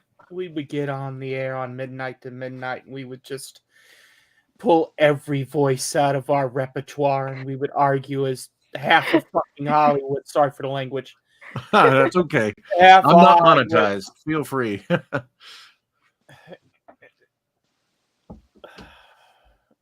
I'm pulling Well, you down. never wondered. You never wondered Pull what he down. thought, though. What he thought? Yeah, I'm gonna he get was the always. McKellen. I'll be right back. Alrighty. Oh. So how'd this little like graphic end up next to me? That's just that is an image that is from my first silent movie that I did in 2012. And we decided to try it out as kind of just a little mascot kind of image, because I'm a big horror movie fan, as Gil and I used to share that enthusiasm. We still do. He's still he's just out of the body, but he's with us. So that's just a little image that's always up in that little corner. And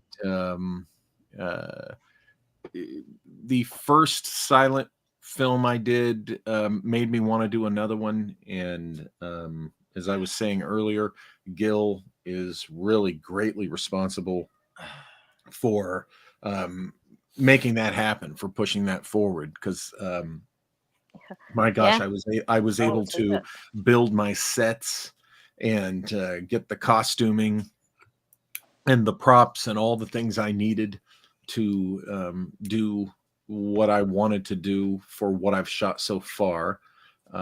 He was able to make it. Well, what he donated made me able to shoot all the stuff with the live actors. It's mostly a stop motion animation film, and it's another silent picture. It's going to be black and white. It's in the 1920s style. Oh wow! So it means even more to me now. The project meant a lot to me already, as this creative project and what I'm trying to tell and say in the story. And as I was telling Cameron and Mike earlier, it clicked with me about a half hour or so ago that wow, the new film, which is called Kaleidoscope Grimoire, the new film is about, and this is the most I've shared this little much of, because I'm really cagey about my stories. It's about the soul's journey through the afterlife, after death. And it's inspired and drawn directly from the Egyptian Book of Coming Forth by Day, which most people know as the Book of the Dead, and the Tibetan Book of the Great Liberation, which is part of the Tibetan Book of the Dead. It kind of combines those two traditions, and yet, in kind of my own original vision of that. And wow, we were talking earlier. Did Gil sense that was appropriate for him to be such a generous donor to that project? It certainly has, even more direct, significant meaning for me now as the filmmaker and the storyteller. So, I thank you again, Gil. How many people wouldn't have done stuff already if it wasn't for his encouraging and like you say, like literal support, whether it be money or computer or just words? It would be really interesting to know. I've known one other guy who, this really great guy who you would never know, but he once told me years ago, 20 years ago, I was on a couple of trips through Mexico and one trip through South America with him. And he said he liked being the person standing off to the side, the person backstage, the person who helped make things happen, but didn't like to be in the spotlight. And I thought, that is really cool. And Gil was that way, is that way a lot. It's he liked to see other people be able to move their projects forward, be able to do what they needed to do, and but he was a creative guy himself, so maybe where he couldn't get he knew what it was like to not get a project going, so he wanted to help others when he could, and I've said, I say to people close to me that I'm almost 60, and what if I write anything that's worth a damn, it maybe someone will recognize that 50 years after I'm dead or something, or maybe I think it would be cool as the writer, to be the obscure guy who some young student, 50, 100 years from now says, oh, this guy, I love his stuff, and that really inspires me. And they go on to be a great writer or something like that. Gil, he's kind of in that category, because we were talking earlier, he contributed, I forgot what he did, but he contributed to the production of a documentary on Forrest Ackerman. Okay, for those who know who Forrest Ackerman was, Famous Monsters and all that. Before he was a big icon for those of us of a certain age and amount of gray in our beard. And Gil, I see Gil as one of those guys who, he may not be right in the center spotlight on the stage, but like he said, and we've been talking about tonight, he did his part to make things happen, people, help them be able to make things happen, or be able to help them in a way where they wouldn't be hindered from doing what it was they'd rather be doing or needed to be doing, and that was when he was helping folks in a time of need. I have something from Sean Carter. Okay. And this is being texted to me. Okay.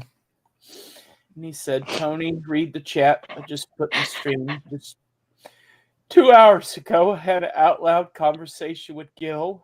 Now I know why. I was at work and mopping the floor, and he just popped in my head. And I said, hey, Gil, next time you need to let me talk on Tony's stream. Wow. And then I got in the car and I heard the news. Oh my gosh. Yeah. And, the last thing Gil did for me, you want to talk about Gil supporting people of all sizes, so, all range of influence and all types of entertainment. He suggested that I get a metronome so that I can work on my singing. Of course he did.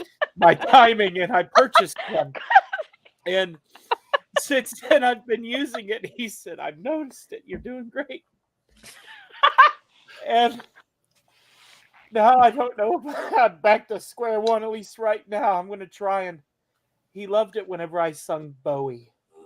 And so I'm going to definitely do that for him at some point. Oh, I don't know if it's going to be tonight, but I'm going to try, because I got to work tomorrow. But, well, what you do is you take that metronome, and we, wherever RE tells us that, Gil will be memorialized, and you go pay a visit there, and you set that metronome down, and you get it going, tick, tick, tick, tick. There you go, Gil. Whatever. Oh yeah, you know what? When I'm done with it and I don't need it anymore, I'll give it back to him. That's what right there. Yeah, it's the guy touched a lot of people's lives, and I think everybody's realizing how much so, and on the one hand, it's like, oh, I wished I would have maybe, you say, oh, I wish I would have called him more. I wish, I would have talked with him, shortly before or whatever. And that's just very common. The important thing is, I think, what we're all doing here tonight, and that's realizing the value that he brought to us all. Sean Carter says, knowing Gil, he'll give it a flick. He'll give it a what? He'll give it a flick and say, "Don't you miss it? Don't miss time." That's right. Oh yeah, My he's understudy. I may be gone, but you're still my understudy. yeah, he's laughing at all of us right now, you know. And like we were saying earlier, he knows he knows what's on the other side of the veil that we don't see yet. And I think that's what's interesting. He probably didn't want to leave us anymore, this soon or than we wanted him to go, but that is the nature of this existence, right? And that's why we should appreciate. We got to remind ourselves to appreciate who we have when we have them, and maybe even look more closely at the ones who aren't at hand, immediately, but do mean a lot. And I think that's what I hope comes out of when someone leaves us.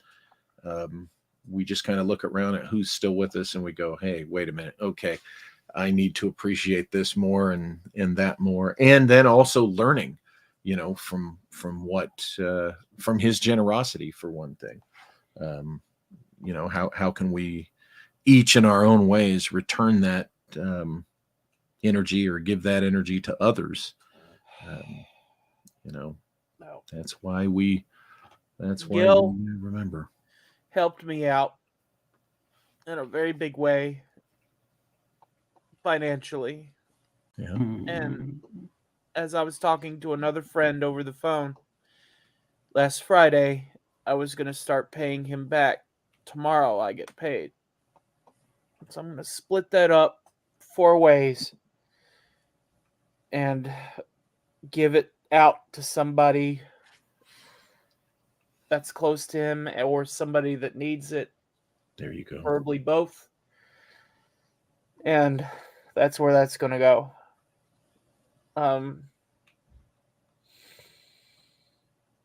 This is just, this scotch that I'm drinking right now, this is Macallan 24 year.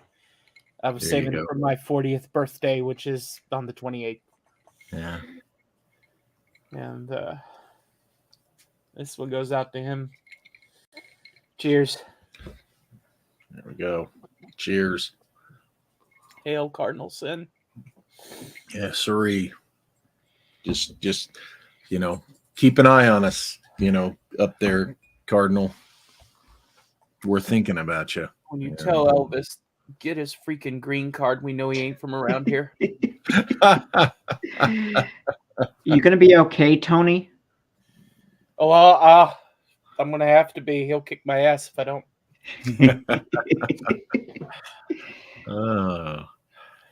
Well, hey,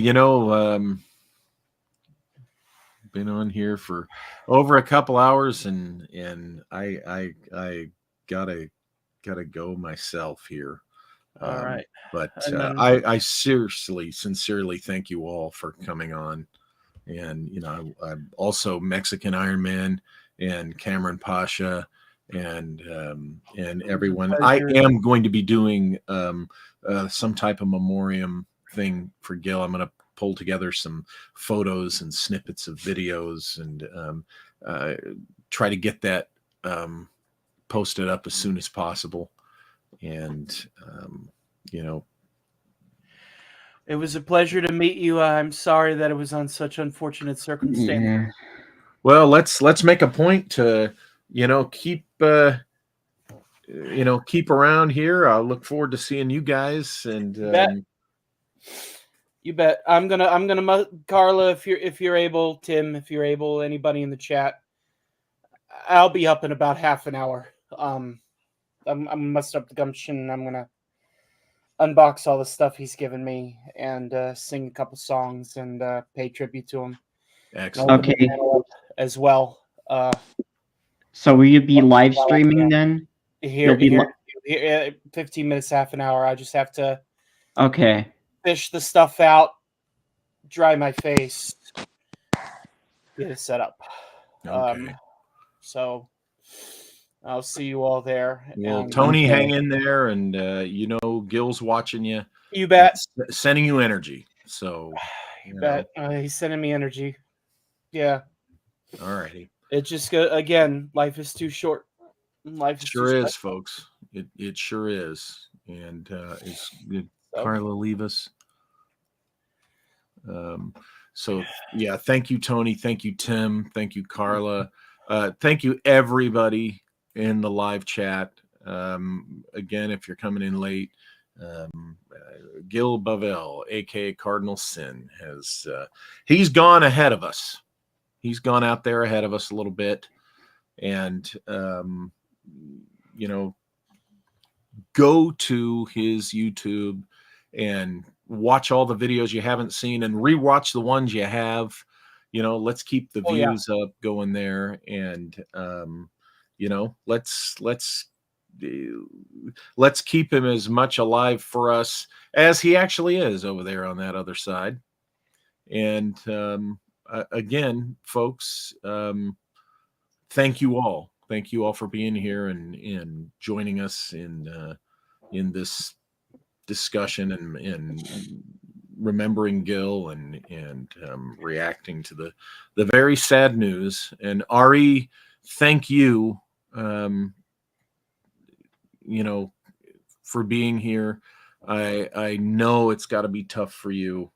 Feel free to give me a call if you need to. And if there's something any of us can do in anything that keeps Gil present out there and his memory alive in YouTube world, let us know. We certainly are going to be doing it on our own.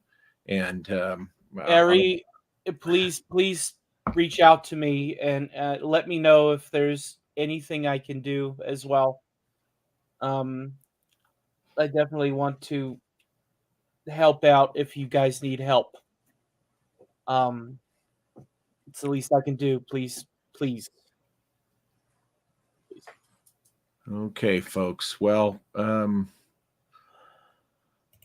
I had said for the subscribers I had posted that I was going to be on tomorrow night, but I decided that I should come on tonight. Like I said, I will post some type of memoriam for Gil, and I've been hankering to do a pop culture thing. I might come on this weekend and do that, and dedicated to our friend Gil, Cardinal Sin. Everyone, have a good night. Think of Gil, have him in your thoughts, and Ari too. And we'll see you next time. Thanks again, folks.